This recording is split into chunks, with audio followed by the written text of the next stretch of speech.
How's it going, guys? It's NickValmont, and today's topic is Modern Warfare 3 and my opinions on that. So, let me first off just say that I am excited for Modern Warfare 3. I'm going to be getting it, and I don't have really anything against the game. I hope I don't offend anybody or make them mad saying if I say something you take it wrong. So, let's just start out. I wanted to kind of talk about mainly the graphics in it, first of all.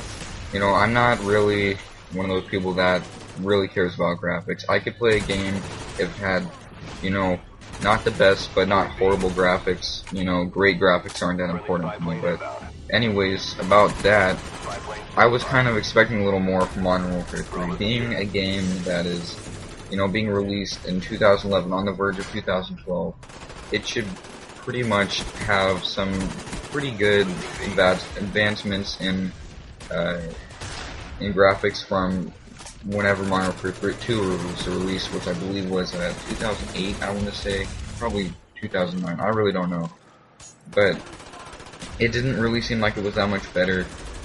I think that a lot of people, if you haven't seen some of the trailers already, you'll notice that it is kind of not so great, especially on some of the guns, but it just looks a little bit more styled like Black Ops, and in Black Ops I thought it was kind of hard to explain, whereas a little more artsy, not as much the real. It looked realistic, but it was, you know, it's hard to explain. But I'm gonna cut off this chopper gunner real quick. I get actually 3, I think, in this game, so I don't want to make this commentary too long. So again, I'm hoping I'm not offending anybody. If you haven't seen the trailers, you might want to go see those before watch the rest of this, but so that I didn't really think that the graphics looked like they were the best, and I gotta explain this part right here. I actually ran out of ammo on my AK-47, so it switched me automatically to my Strela. So I wasn't trying to switch it out or anything. I don't know if anybody caught that, but that was what that was. So oh yeah, right, the guns in the game. And again, a lot of people were really hoping for the guns to look cool, and I think that, yeah, some of them do look cool. One that I'm particularly excited about seeing, I'm not sure, I've seen one pistol in a trailer, and it was where they're holding it with one hand, which I don't really like how that looks on the screen. You know, I prefer where they have the 2 hands, but that's really a small issue. And that's just my opinion, but the gun that I'm kind of looking forward to seeing is the Russian revolver pistol, which I thought that looked pretty neat. You know, the only revolvers that we've really been seeing are just the Magnums and Python. So some contrast there would be nice to see. And so other guns, I think I've seen the AK-47. It looked like one. Like, I've seen a side picture of it, but I've seen one where they were actually holding it, and I didn't like how it looked. I didn't like the sound of it either.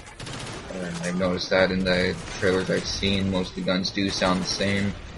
They kind of have the same, you know, kind of weird bullet sound. You probably know what I'm talking about. Again, please don't, these are my opinions. So, you know, contrast in the game might be an issue. So, I have, man, I'm kind of losing my train of thought here. So, I didn't like how the AK-47 looked. I'm a fan of the AK-47 weapon.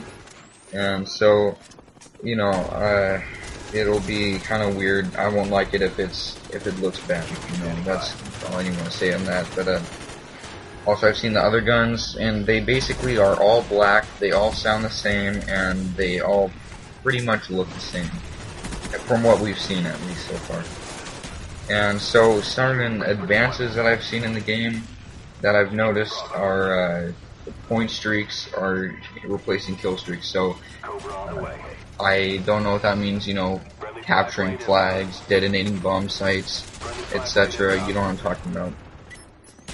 And so there's one little bit at the end of the Spec Ops trailer, like a 5-second teaser, and at the end it showed like this little contraption on the ground that people are thinking it's a kill streak. Which, might I add, it's been brought up that it's most likely going to be where you can cycle through kill streaks in this in Modern Warfare 3, which is good to hear because I didn't like having to waste my spy planes to use certain other things, so, or vice versa. But man, I'm sorry, I really don't know too much about Modern Warfare 3, but I'm just talking about what I've seen. And so in Spec Ops, that looks pretty cool. I didn't really like Spec Ops too much in Modern Warfare 2, and so I'm a sort of a fan of the Black Ops Zombies. Again, I'm not that good at it. I think it kind of gets boring and repetitive, and so this will be a nice new contrast. And they said that it will last you for hours, and hopefully that means that it'll have some variety between or among how it plays out and whatnot. So I've heard there's like guns you can buy and upgrade and everything, and so it should be quite the what's the word? Innovative. I'm not sure if I'm using that right, but what I'm trying to say is that it's kind of advancing, getting new concepts and ideas into the franchise. So that'll be definitely nice to see because, as you probably know, there haven't been very many huge advancements in the gameplay of Call of Duty for the last 3 games, so, or 3 or 4 games. So that'll definitely be nice. It'll be different, and you know, maybe they'll stop copying Halo for once again. I mean, so okay, I guess that was a bit of a bad thing to say, but you know, it's kind of undeniable with theater mode, screenshots, file share. Come on, guys. I think we're over that, so I'm not going to talk about that. But with Battlefield 3 coming out, I hope that it'll be able to compete because I'm not the biggest Battlefield fan. I think that it's mainly more for the hardcore players who play on the PC, and I definitely am not a hardcore player, so I don't want to be having those problems on Battlefield 3. So I've heard that you're supposed to pull out your knife before you knife, or it's either 2 knives, or you have to pull out your knife from your belt and then stab people. So I don't know what to think of that. I think that'll be okay, but if they want to discourage tactical knifing like it was in Modern Warfare 2, it's even a problem in Black Ops with the ballistic knives. But if you can just pull out a knife and run around, that's almost worse because I don't know what to think of that. I want to hear you guys' opinions on all this. So, like I said, the graphics look alright, the guns look like they're going to all be the same. I like how they're changing up from the kill streaks to point streaks, so objective players won't be left out. And so please leave your comments, leaving feedback and your own opinions. So thank you for watching, please subscribe, and have a nice day.